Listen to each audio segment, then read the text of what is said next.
I don't know about you, but people tell me all the time that I'm very stubborn. And I tell them, I've got nothing on being stubborn.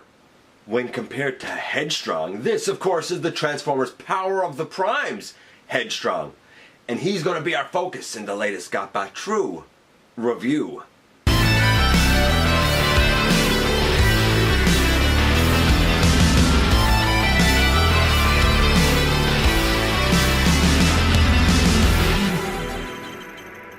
Hey guys, welcome back to the channel. I'm your host, Dennis Moulton, aka GotBot. As always, please like, comment, share, and of course subscribe. Stick around, have some fun with us, see what it is on the channel that catches your interest. Check out Machinery of Man, The Everything Factor, Transformers Collectors NL, and me everywhere. And this is Headstrong. He is one of the legs of the huge gestalt known as Predaking. And I didn't really think I was going to get a chance to look at that.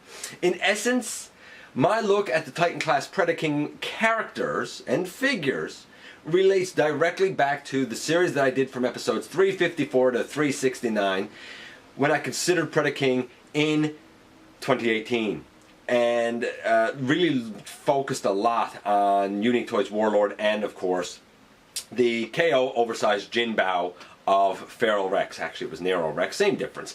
But here we have the official Headstrong, and for the most part I like this guy.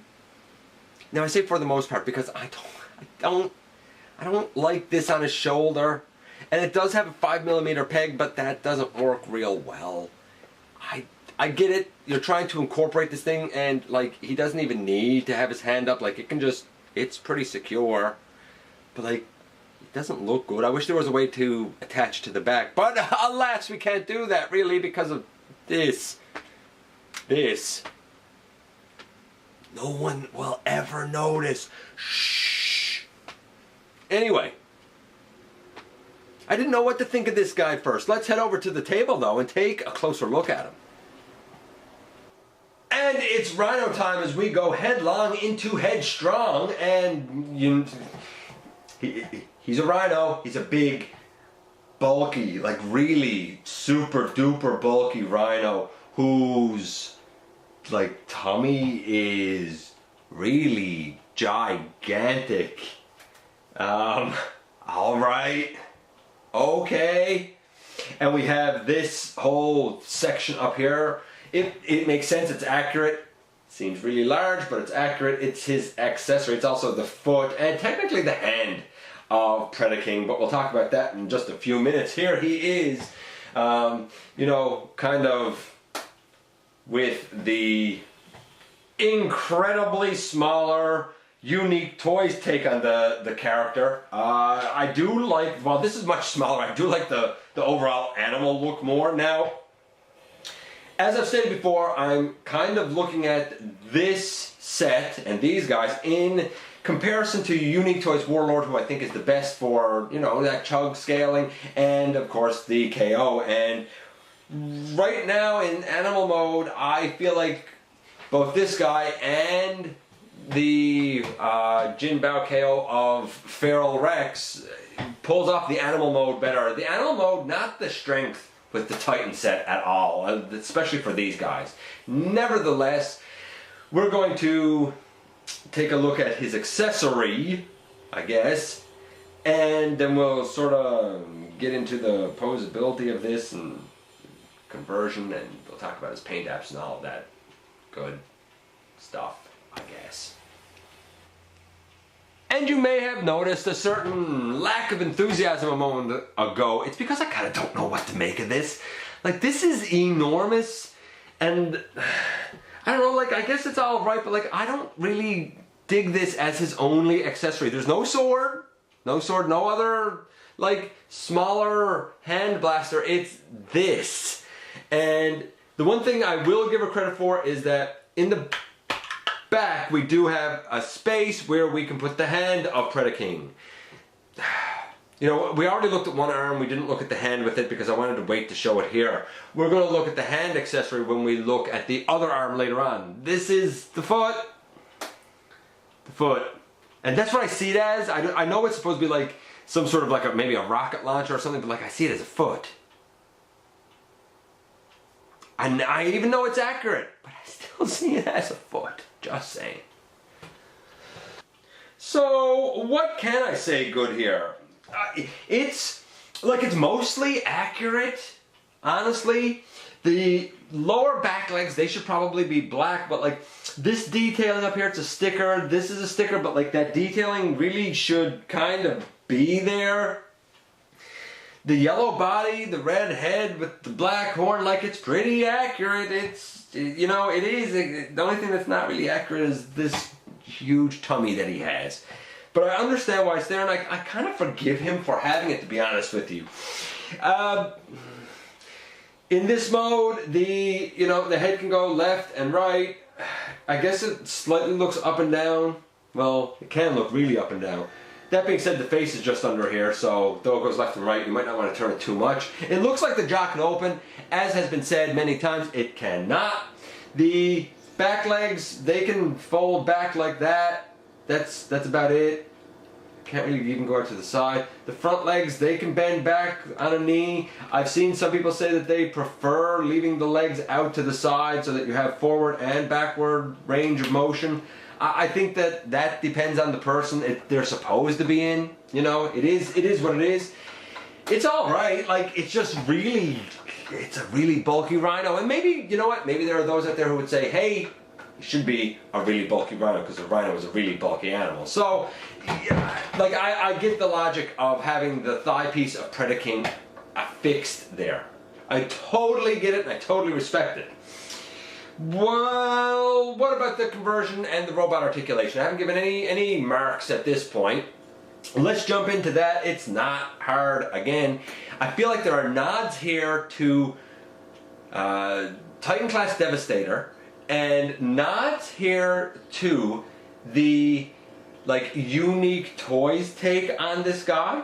Like, there's a couple of really kind of interesting things done here that I like. I think it worked out well, to be honest with you. It made a transformation that is pretty easy. So where do we begin? Well, like I said, it's not hard. We'll start from the top and work our way down. The head turns all the way around and we bring out the shoulder and we bring out the other shoulder. I just popped that ball joint, but that's just not a big deal.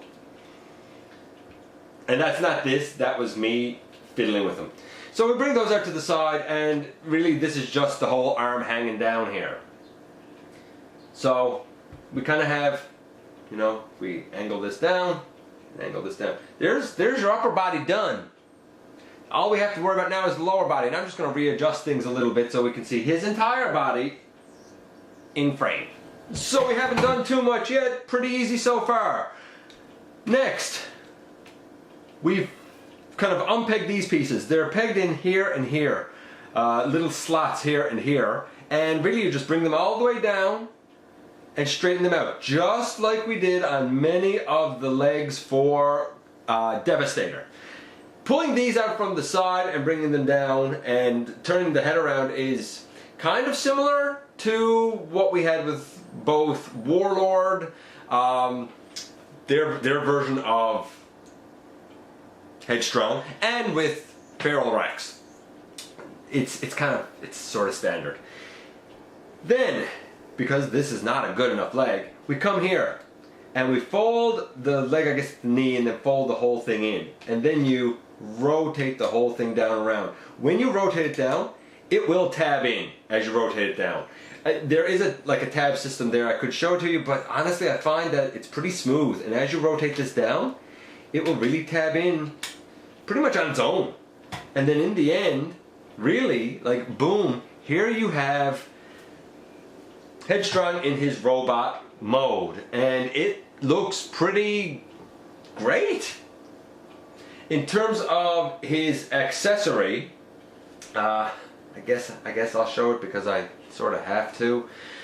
What we have is, and it took me a few minutes to figure this out, but what we have is, and I'll show this up close, a little section by his shoulder up here, that's a runner. And on the foot piece, we have this edge, and that edge really just slots in over the runner. And it ever so ridiculously looks like this. I guess you could bring this up. Now there is a peg here. He can't reach it this way. You can take this off of his shoulder if you want. I don't think this is any better what I'm about to show you. And you could use that peg, and you can like put it in his hand. Is that good? I don't like that either. Plus the hand really can't support it. It's no. I get it. It's supposed to be incorporated. I'm glad it incorporates. Nobody likes parts forming, but that's that's not great. Come on. Let's be realistic here, folks. With that kind of out of the way, here he is next to the Unique Toys version. Everybody is showing this guy against Feral Rex, so I think a lot of people have seen that comparison. Probably not this one. Obviously, this one is much smaller. I'll talk about the paint apps here just to sort of get it out of the way. On the Feral Rex version of this guy, I scored the paint apps at about an 8. Like, Fortis was all right. He was pretty good, but there were things about it that weren't quite accurate, especially in the combined mode. Kind of too much yellow, as I recall. Then we have these two guys. Now, I've said it before and I'll say it again, we can't really compare it to the animation because the animation was sort of all over the place, so to speak. And if we're comparing it to the animation, like, the legs and feet should be completely black with absolutely no detailing on them. Very high around the chest should be black. Now, I will admit that I did complain that this guy didn't have enough black around the upper chest. This guy does have the animation accurate black, not the toy accurate black. This guy doesn't even have the toy accurate black. Though he does have the black midriff. This guy, oh, he does have the black midriff as well. Like, they're both pretty accurate for what they are. That being said, in the animation, the head is more like this one is, like it's actually bent down and in behind rather than up over the top of his head and left there. In the toy, it's really strange because I've seen pictures where the head is just left up over his robot head like this, and I've seen pictures where and I say pictures because I really can't remember from G1, so somebody can correct me on it. I've seen pictures where it's down like this. So I kind of accept either one of these is correct. Though I said that the Feral Rex version was an 8, I gave this guy about an 8.5. And I give this guy probably about the same. Like, it's about an 8.5. Maybe even a 9. Maybe even a 9. Because I will give credit kind of where credit is due in terms of trying to be animation accurate. Like, in the animation, the arms should be completely red. Those arms are largely red. This black here for the toy should probably be up a little higher, kind of like his is up a bit higher. It's really hard to grade it, but still, you're not mistaking that this is Headstrong. Come on, there's no way you're mistaking it. I'm going to say it's a 9, but that being said, I'm going to drop it back to an 8. And why am I dropping it back to an 8? Well, taking this guy out of it, I'm dropping it back to an 8 because this is pretty egregious.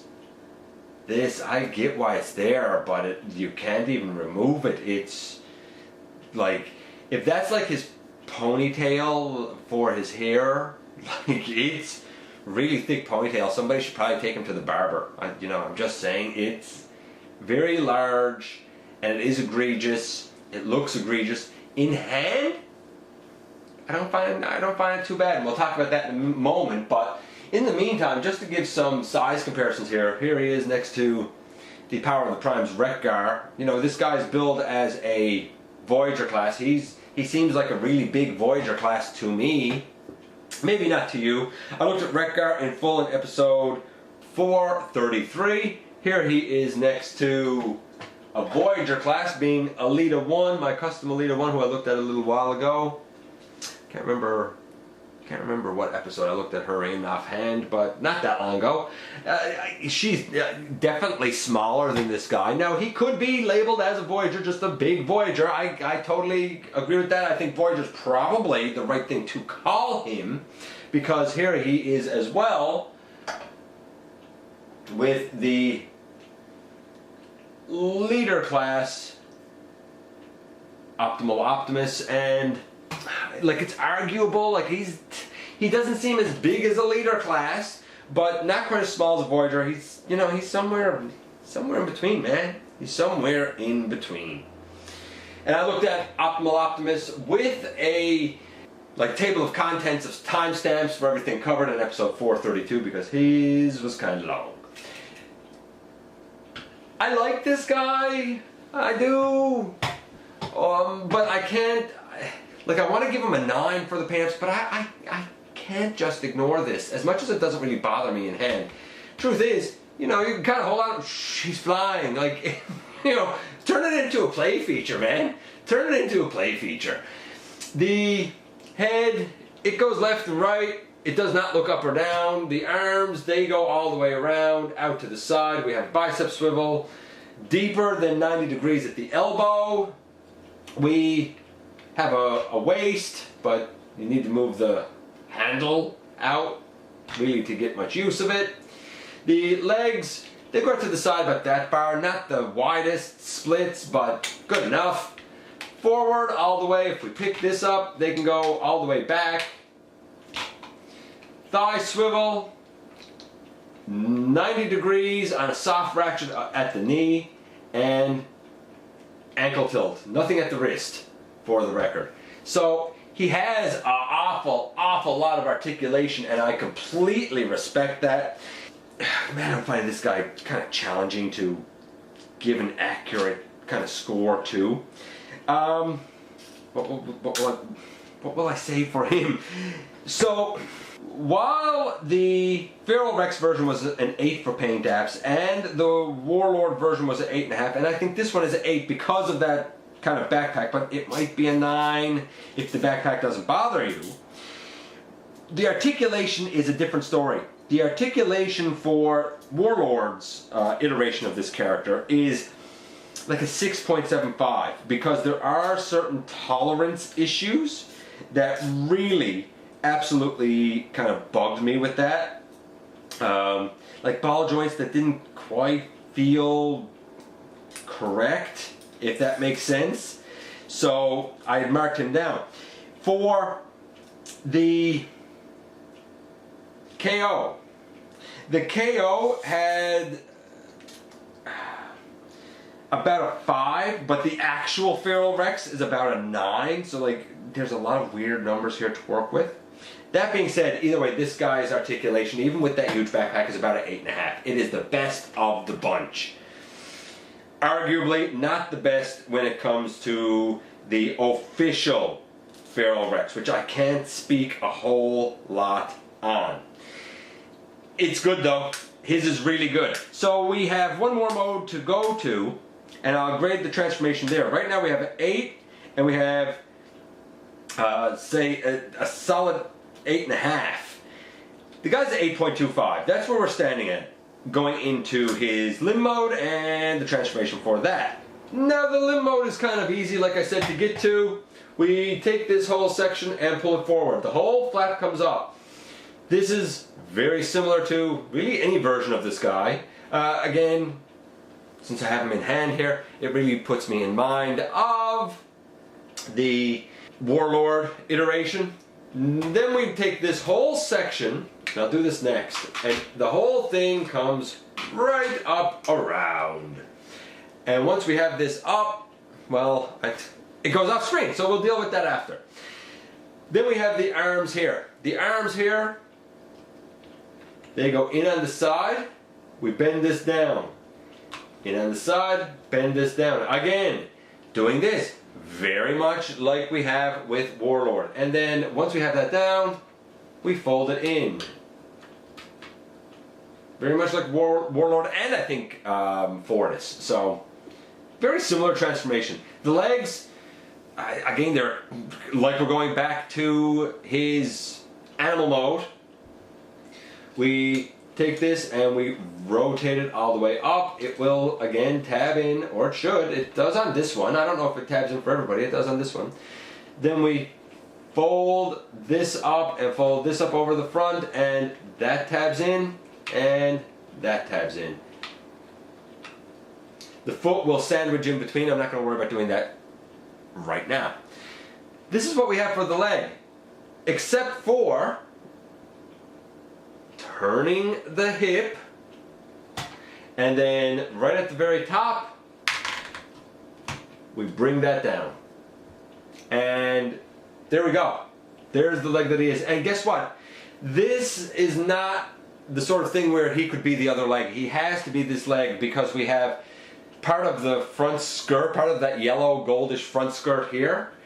It's not on the back, so this is the piece that's supposed to be out front, which means this guy needs to be this leg. Easy transformation again in all modes. The plastic feels solid, robust, good. The transformation, honestly, a 10. Again, my only real gripe with the guy is that we don't have a sword again, and he might arguably be too large. That second one though that's just a personal criticism. It's not an objective one. So the overall score for the KO was, I said, an 8, because I went with the actual scores that I would have given the real Feral Rex, which was an 8, a 9, and about an 8.5. For the Warlord iteration, his overall score was 8. This guy's overall score, even with that backpack, is about an 8.5. It is a solid entry. Better than I thought it was going to be. Really better than I thought it was going to be. So, anyway, that's 2 done, and I'd say 2 successes. Maybe a little bit too large, but 2 successes nonetheless. Color me surprised. Color me absolutely surprised. I did not expect to like this guy as much as I do.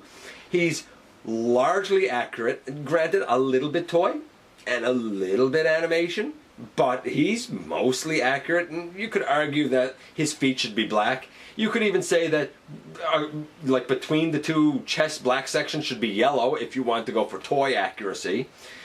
I think personally that it's more accurate to have this headpiece like bent down and sort of not over his head, but I can't deny that the plastic feels good and robust and solid. I absolutely forget about hollow bits in the arms and the legs. I think that they're great. The only thing I really don't like is the incorporation of this piece. And I get it, it's like a dual rocket launcher cannon thing. I don't know. It's a dual blaster thing. And I get that they wanted to incorporate it. And I even thought that I was going to really have a problem with this hanging off the back. His huge ponytail. It is obtrusive. But I guess if you really wanted, you could hold on to it and it'd be a handle. It's an option. But it's not as obtrusive as you think it is in hand. It looks worse on video and in pictures than the experience actually is in hand. The Unique Toys version of this guy was about an 8. The KO Nero Rex / Feral Rex version of this guy was about an 8. For different reasons, of course. But this guy is about an 8.5. Because his real strength comes in the fact that he's quite posable, all things considered, especially with this backpack, and the transformation is simple. It's efficient, effective, and familiar, taking engineering from a few sources, I think, like the Constructicons for the legs, basically. The way the arms are done very much reminds me of Unique Toys' effort, kind of like the Feral Rex effort.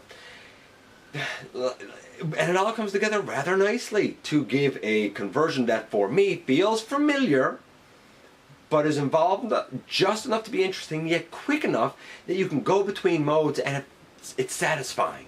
That's what I like. That's what I like. Maybe you do, maybe you don't. Again, the argument could be made that he's a little bit too big. The argument could be made if you're looking at him in terms of an MP collection that, the molding detail just isn't there, nor exactly the quality. Let's be realistic. And indeed it's not, but it might be a good stand-in until the day comes that we do get one.